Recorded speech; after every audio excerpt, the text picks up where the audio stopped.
Amigos e amigas da Rede Celebra, das comunidades eclesiais de base, companheiros e companheiras do Movimento de Trabalhadores Cristãos e do MMTC, amigos e amigas do Brasil, da Itália, da Alemanha, da Holanda, da França, da Espanha e de Portugal. Mais uma singela reflexão que confio à meditação de vocês. Olá, gente querida, saudação a todos e todas. Mais um domingo, mais uma semana do tempo do discipulado e da missão. Então, a saudação a quem é de perto, a quem é de longe, a quem está fora do país, que continua partilhando desse momento de reflexão da Boa Nova, segundo a ótica da classe trabalhadora. A gente continua convidando vocês a divulgar mais esse nosso momento, que é uma das formas de diálogo e de formação do movimento de trabalhadores cristãos. Então, curta, compartilhe, divulgue e traga mais gente para participar da série de programas e de formações da TV MTC.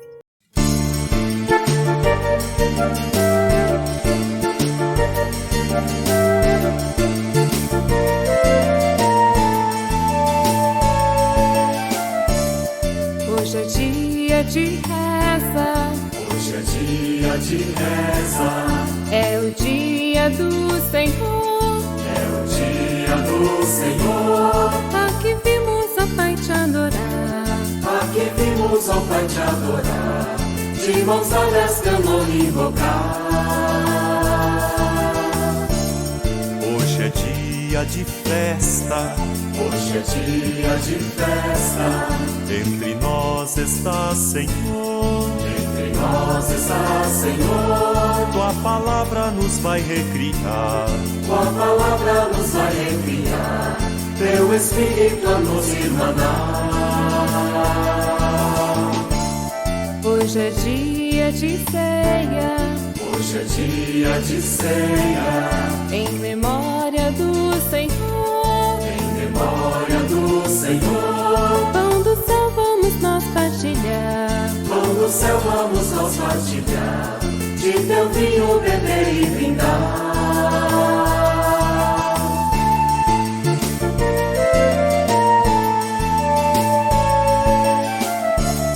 Hoje é dia de entrega. Hoje é dia de entrega. Tu nos mandas, ó Senhor. Tu nos mandas, ó Senhor. A justiça do reino anunciar.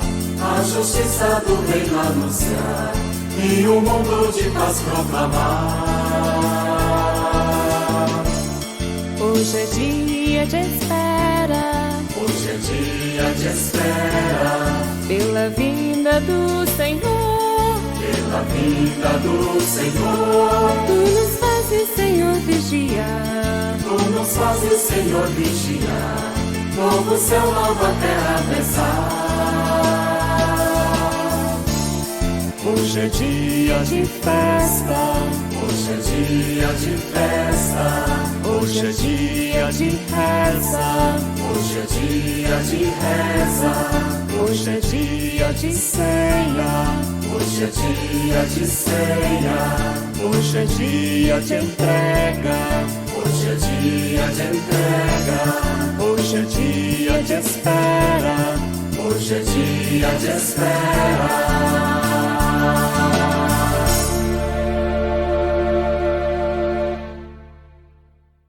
Meu nome é Francisco Moreira. Eu sou engenheiro, professor universitário e psicólogo em formação. Evangelho segundo São Mateus, capítulo 9, versículo 36, capítulo 10, versículo 8. Naquele tempo, ao ver as multidões, Jesus sentiu imensa pena, porque andavam desorientadas e perdidas como ovelhas sem pastor. Disse então aos discípulos: há uma colheita abundante, mas os trabalhadores são poucos. Peçam ao dono da seara que mande mais gente para fazer a colheita. Chamando para junto de si os seus 12 discípulos, Jesus deu-lhes poder para expulsarem espíritos maus e curarem toda a espécie de doenças e achaques. São estes os nomes dos 12 apóstolos. Primeiro, Simão, chamado Pedro, e seu irmão André. Tiago e seu irmão João, filhos de Zebedeu. Felipe e Bartolomeu. Tomé e Mateus, o cobrador de impostos. Tiago, filho de Alfeu e Tadeu. Simão, o nacionalista, e Judas Iscariotes, aquele que atraiçoou Jesus. Jesus enviou estes 12 com as seguintes instruções: não se desviem para o caminho dos pagãos, nem entrem em qualquer cidade dos samaritanos. Vão antes ter com as ovelhas perdidas de Israel. Pelo caminho, anunciem que o reino dos céus está a chegar. Curem os que têm lepra e os que têm outras doenças. Ressuscitem os mortos e expulsem os espíritos maus. Receberam de graça, deem de graça. Palavra da salvação. 11º domingo, ou melhor, 11ª semana do tempo chamado tempo comum, para nós, tempo do discipulado e da missão. A gente passou esse tempo de Páscoa, de vivência de festas, de solenidades, e agora vai se perguntando, vai se questionando sobre como cada vez mais a gente pode entrar nesse discipulado e nessa missão, nas várias frentes para a construção do reinado de Deus, daquilo que a gente chama de reino de Deus, reino de justiça, reino de amor. O nosso irmão monge Marcelo Barros, ele sempre diz, quando começa a falar sobre a Boa Nova, e o Evangelho tem esse nome, evidentemente, porque se chama Boa Nova, Boa Notícia. Então, o grande desafio da gente é descobrir ou abrir mais os olhos para perceber qual a boa notícia que tem para a gente nesse tempo, nessa semana, como a gente pode vivenciar isso melhor. E o texto bíblico desse domingo, ele é muito forte em gestos, em sinais, em imagens para a gente. Primeiro, Jesus vê a multidão. Mas era bom que em casa, nas nossas Bíblias, a gente, sempre quando fosse ler o texto bíblico do domingo, quem sabe ler uns 3 a 4 versículos antes, para perceber o que é que estava ocorrendo antes. Jesus estava andando, Jesus estava caminhando por vários povoados, curando, ensinando, animando pessoas a perceber que o reino de Deus chegou. É isso que antecede esse texto. No decorrer dessa caminhada, Jesus vê as multidões. O texto diz que Jesus vê, e vê o povo cansado, desanimado, abatido, e tem compaixão. Ora, a gente começar com esse símbolo, com esse gesto, é muito forte. Jesus vê a multidão, consegue enxergar o seu cansaço e o seu desânimo e tem compaixão por eles. Ou seja, todo discipulado, todo movimento de Jesus começa fazendo aquilo que ele fez, olhando para a nossa realidade. O ver de Jesus é tão forte que para o MTC, que para os movimentos de ação católica, para as várias comunidades de base, essa é a primeira ferramenta para a gente analisar a conjuntura, naquele método de revisão de vida que a gente tem, que é o ver, julgar e agir. O primeiro passo é ver, mas é ver com olhos de quem quer ver mesmo, é enxergar uma realidade em volta, é perceber as pessoas, é perceber quem está aí. Jesus vê as multidões, quando vê, consegue ter um retrato disso, percebe que elas estão cansadas e abatidas, e se comove. O texto diz que ele sente compaixão por elas. O nosso irmão teólogo Francisco Cornélio ajuda a gente com essa tradução. Tirada do grego, esse termo que está nesta parte do texto, compaixão, é traduzido por contorce as suas entranhas. Porque para a tradição do mundo bíblico, as entranhas, né, algo visceral, é mais forte até do que o coração, é mais íntimo do que falar, se comoveu com o seu coração. E isso está no texto, isso tá na tradição bíblica. No antigo, né, no primeiro livro, se diz que Deus tem entranhas de misericórdia. Né? Então Jesus se contorce as entranhas, se move de compaixão de tal maneira daquilo. Porque esse é o segundo passo de quem se dispõe a ver. Se é para enxergar a realidade e não se mexer, não se comover, não se indignar com ela, para que é que serve olhar? Para que é que serve parar e analisar? Então, quem está no segmento de Jesus, e eu sempre digo isso, nas várias esferas, partido político, nos movimentos sociais, nas comunidades de base, igreja, no conselho de moradores, no sindicato, na própria família, quem está seguindo nesse movimento precisa ver com os olhos de quem está no segmento de Jesus. Isso tem que gerar algo em nós, tem que contorcer as nossas entranhas. E aí Jesus sente isso com uma definição muito clara.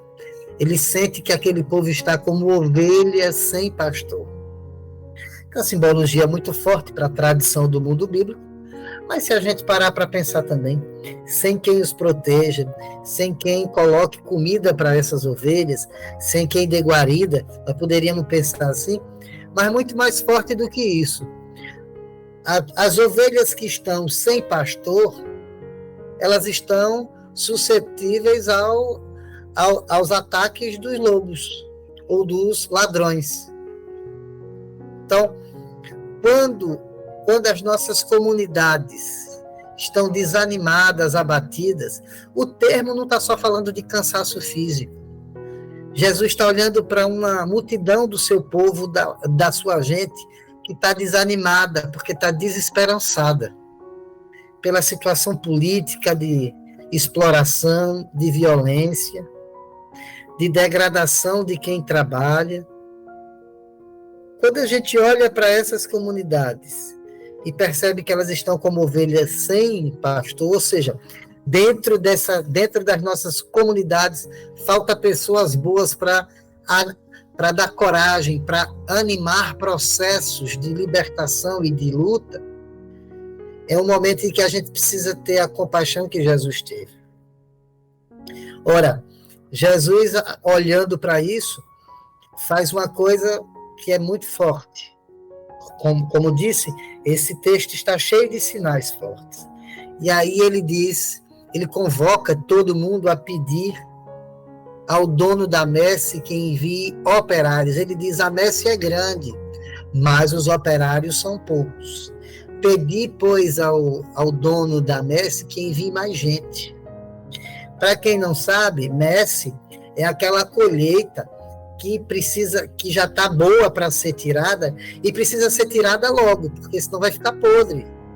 Vai ficar ruim de tirar depois, vai passar do tempo. Essa messe é o povo desanimado, é o povo cansado. Não há mais tempo, não há mais o que a gente pedir paciência histórica. É tempo de ir colher. Isso a gente traz para a realidade de nossas comunidades. Não há mais tempo de pedir paciência histórica da juventude negra, morta, né? A cada dia mais violentada, sofrendo racismo. Não há mais tempo da gente pedir paciência para as mulheres que vivem sofrendo. Não há mais tempo para a gente pedir à classe trabalhadora paciência. É tempo de colheita. Agora tem pouca gente ainda na messe. Tem pouca gente para animar estes processos. E como a gente está no tempo do discipulado e da missão, esse texto, essa boa nova, é uma convocação geral para a gente voltar a animar processos de libertação. Eu sei que tem gente que está ouvindo e partilhando com a gente, que já foi de movimento social, que já foi de sindicato, que já fez muita coisa, que já foi da pastoral, que já foi da comunidade e que cansou. É hora de retornar, porque a messe é grande e tem pouca gente. A gente precisa voltar a animar processos de libertação. Ou eu vou traduzir isso de uma forma mais prática. A gente precisa voltar àquilo que a gente chama de trabalho de base. É a mesma coisa. A gente precisa voltar aos locais aonde a gente já ajudou, aonde a gente se animou, ou seja, ganhou alma, ganhou ânima, para animar processos de libertação. Seja nos sindicatos, seja nas comunidades, seja nas escolas, seja entre grupos de trabalhadores de várias localidades ou setores, mas são do mesmo bairro, a gente junta para conversar. Está na hora da gente animar estes processos.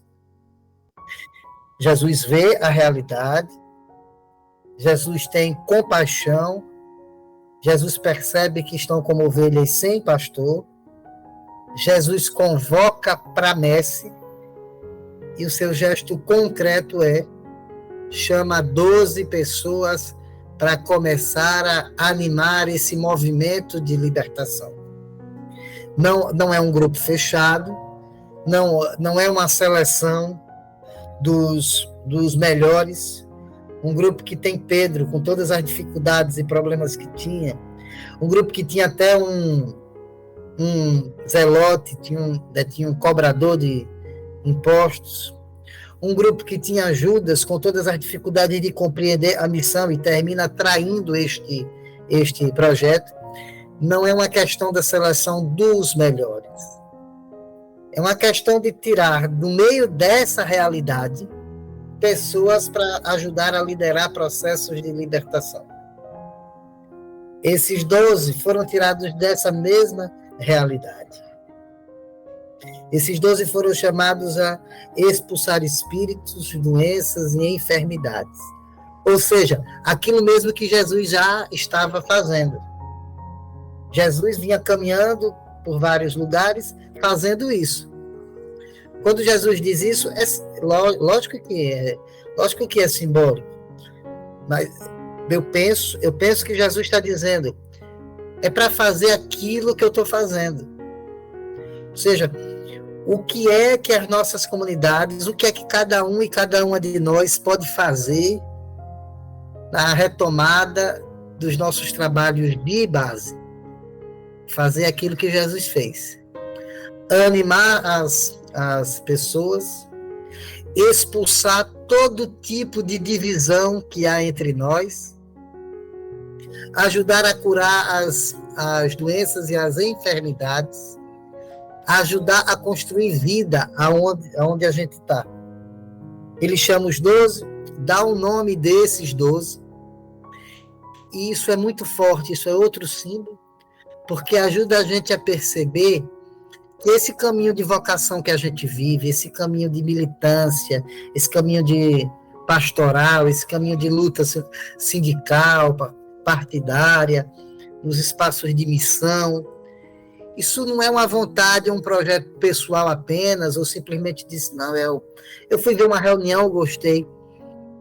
A boa nova deixa forte para a gente, e isso é chamado de Deus, é o bom Deus que convoca a gente.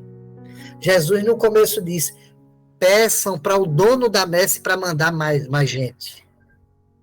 Jesus poderia ter dito, criem coragem e venham para essa messe. E aí cada um ia se perguntar e ia dizer se quer ir para a messe ou não. Jesus disse, peçam ao dono da messe que chame mais gente. Porque quem chama é ele. Quem anima, quem convoca é ele. Vamos parar para pensar um pouco, diante dos vários desafios que a gente já teve, né? Na série de missões que a gente tem, de pastoral a movimentos sociais. Vocês acham que se algo de forte não nos movesse, a busca do sagrado, a presença de Deus, o reinado de Deus, o exemplo e o seguimento de Jesus, vocês acham que sem isso a gente ia ter força para continuar? Às vezes, por coisas até mais simples, a gente já cansou. Ora, é Ele quem chama, é o dono da messe quem chama. Por isso, mais do que a gente se colocar e dizer, eu vou porque eu estou pronto, é bom a gente, na nossa prece coletiva, comunitária, dizer, Senhor, a gente está querendo se somar a isso. Nos chama, envia a gente. Aqueles e aquelas que são enviados pelo dono da messe, pelo próprio Deus, vão com a sensibilidade para ir atrás das ovelhas que não têm pastor, para ir atrás dos grupos e comunidades que estão desanimados. E aí as recomendações. Ora, Jesus diz primeiro vocês devem ir às ovelhas perdidas da casa de Israel. Ora, Jesus, como eu disse, estava caminhando, estava indo por vários lugares. Jesus tinha uma leitura da conjuntura. E ele percebia, e ele percebeu, ele viu, ele sentiu que esse povo era um dos mais sofridos, ou o mais sofrido, as ovelhas perdidas da casa de Israel. Sofridos por causa do poder religioso, opressor, o poder político, o poder dos cobradores de impostos, não dos que coletavam, mas dos chefes, junto aos outros poderes. O povo da casa de Israel estava desamparado, desesperado. É preciso ir primeiro aos desanimados.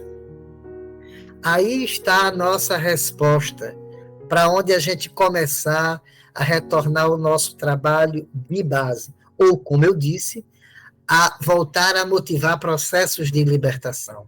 Para onde a gente deve ir primeiro? A quem está mais desanimado. A gente tem que ir até as ovelhas perdidas da casa de Israel. Ao povo que está sem esperança.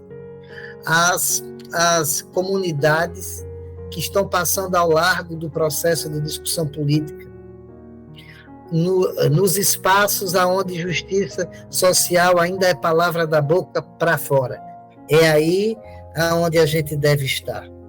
E quando chegar lá, a gente deve ser uma espécie de comunicador da esperança. O reino de Deus está próximo. E por que é que o reino de Deus está próximo? Porque tem uma classe trabalhadora ali que pode se organizar, pode se juntar, pode se somar para fazer a Boa Nova gerar vida. E o que é a Boa Nova gerar vida? É curar, purificar, animar. E aí um recado para quem entra nessa vida pastoral, de missão, de luta, é um recadinho que conclui esse texto bíblico. De graça recebeste, de graça deveis dar. Isso nos difere dos falsos pastores. Isso nos difere de um cristianismo, de um tipo de cristianismo mofado, que só pensa em dinheiro, que só pensa na grande mídia, que manipula consciências, que pratica racismo religioso com os povos de terreiro, que pratica violência com discurso contra gays e lésbicas e transexuais. É isso que nos difere dessa gente. É que é graça de Deus. É o dono da messe quem chama, gratuitamente nos convoca. É graça porque é gratuito, mas é graça também no sentido de ter graça, de ser um dom. E a gente tem que fazer isso de graça também com as nossas comunidades. Eu penso que esse texto está convocando a gente para durante a semana toda a gente voltar nele, refletindo. Quem sabe se você, durante essa semana toda, cada dia escolhe, vai lendo pela ordem, um versículo dele e vai tentando entender mais, pegando mais sinais. Para a gente seguir, para a gente continuar no movimento de Jesus, é preciso ver, é preciso sentir, deixar-se indignar, ir até as entranhas, perceber a realidade, pedir ao bom Deus que envie mais gente e que nos envie para comunicar esperança, fazer aquilo mesmo que Jesus fez, expulsar todo tipo de maldade e de injustiça desses espaços, convocar mais gente, anunciar que o reino de Deus está próximo e fazer isso de maneira que seja só graça, só bondade de Deus e só força de vida do Espírito Santo em nós, para estar em luta nos vários espaços de militância, de pastoral, de vida comunitária, religiosa e política. Então vamos ficar com essa motivação para a gente seguir durante essa nossa semana. Então, recolhendo toda essa mensagem, toda essa reflexão, que tem passos, ver, sentir compaixão, olhar ovelhas sem pastor, pedir ao dono da messe que nos ajude, convocar pessoas para motivar processos de libertação, dar uma missão a elas, pedir que primeiro cuidem das ovelhas perdidas. Toda essa simbologia nos anima a refletir como é que a gente pode perceber, olhar, ver o projeto de Deus, essa grande messe na nossa frente. Por isso a gente conclui esse momento com uma oração de inspiração do Islã. Faz-nos sábios, é o nome dessa prece, que me parece que tem uma ressonância com isso, desse nosso domingo. Faz-nos sábios para entender aonde tu nos envias, né? Senhor nosso Deus, faz-nos sábios para reconhecer teus caminhos, molda nossos corações para a ti temermos, perdoa-nos para que sejamos libertos, afasta-nos de nossas dores, dá-nos pastagens gordas nos prados de teu país, recolhe nossos dispersos dos 4 cantos da terra, faz com que os pecadores orientem-se pelo teu conhecimento, ergue tua mão contra os malfeitores, alegrem-se os justos na construção de tua cidade. Antes de chamarmos, já nos respondes.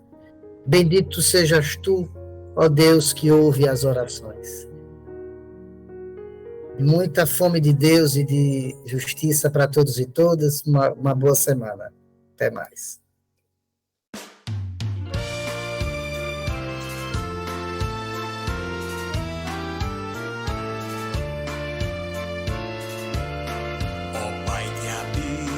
A imensidão, tu que és nosso e de toda a gente, que venha a nós o teu reino, ó Pai, e nosso mundo se reinvente. Que venha a nós o teu reino, ó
Gostou do que acabou de ouvir, do que acabou de ver? Se você gostou, divulgue. E além de divulgar, inscreva-se no canal TV MTC. Simples assim. Aperte no botão inscreva-se. E assim você está fortalecendo um instrumento de formação e de informação da classe trabalhadora, das trabalhadoras cristãs, dos trabalhadores cristãos. Contamos com essa sua colaboração.